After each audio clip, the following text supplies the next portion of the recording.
August 2007. Ladies and gentlemen, I extend a hearty welcome to all of you at this conference of land reforms and land records.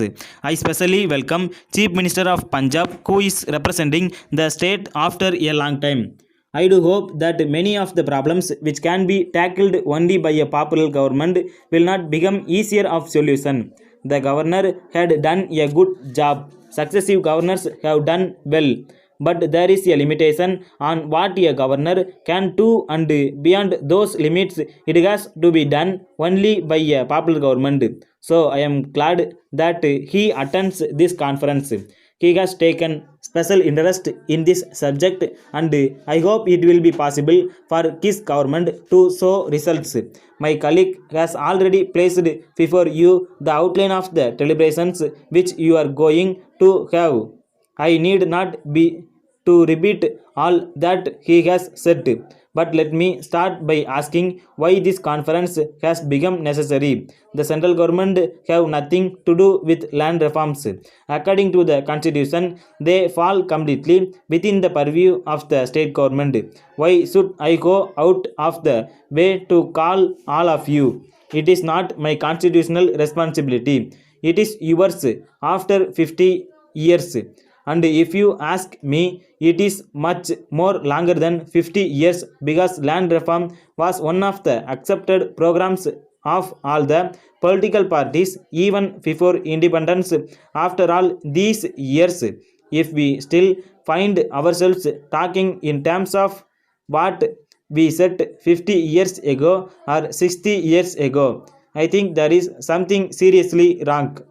And it is to nobody's credit that after 50 years we are still having a conference on land reforms, which means that what we promised to the people before independence, after independence, election after election, has not been done, or what has been done is only a part.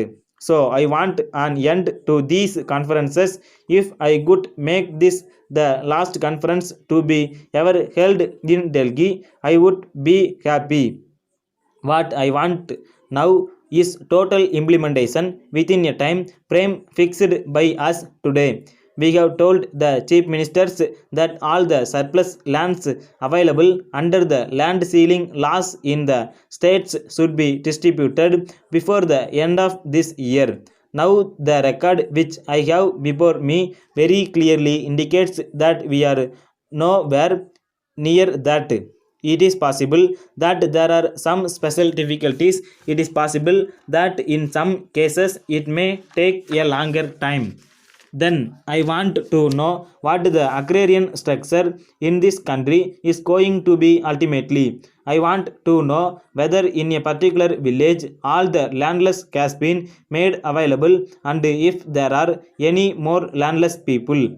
I am sure in every village there are going to be a lot of other landless people who have not got any land under the Land Ceiling Act.